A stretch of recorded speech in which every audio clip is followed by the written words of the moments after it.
Pagkatapos ng laban, mayroong sinabi si Klay Thompson sa post-game interview sa kanya na ayon pa sa kanya mga idol ay masakit para sa kanya na makita itong si Stephen Curry na gumaganyan sa mga huling minuto, especially na yan ho ang kanilang ginagawa nung siya ay nasa Golden State Warriors pa, especially yung magpaulan ng 3. Pero ngayon, ito'y kanyang natutunghayan naman pero hindi na bilang teammate kundi bilang kalaban na. At ang mas masakit pa rito, laban ito sa kanila.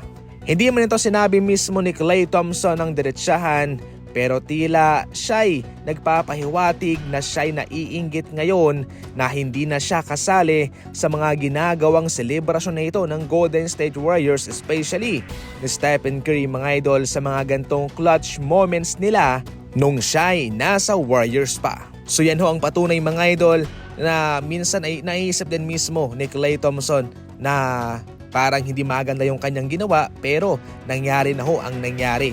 At ayon pa nga sa kanya, siya'y nasasaktan kapag ito'y kanyang nakikita na nagkakaroon ng mga gantong selebrasyon ng Golden State na hindi na siya kasama.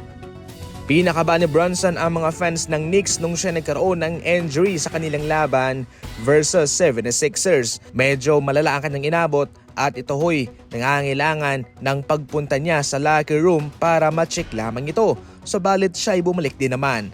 Pero yun nga ang palaging nangyayari dito, babalik ka nga pero kinabukasan ito ho'y mamamaga at mangangailangan ng pagpapahinga mga idol. Ibig sabihin nito ay mayroong posibilidad na magpapahinga o magkakamiss ng laro itong si Jalen Brunson dahil sa kanyang injury.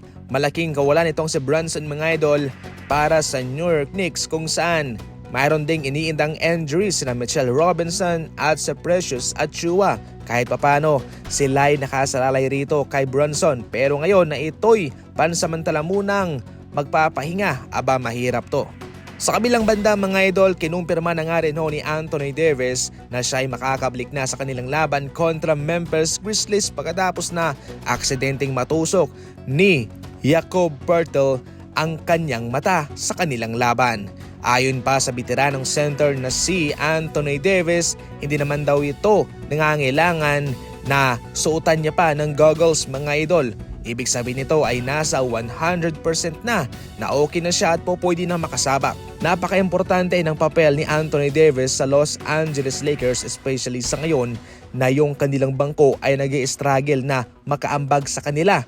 At kaya kung mapapansin nyo ay parang nakadepende lang itong Lakers sa kanilang dalawang star, kay LeBron at kay Anthony Davis. Somehow, ang pagbabalik nito ay magandang balita para sa mga fans nila, sa mga fans ng Lakers.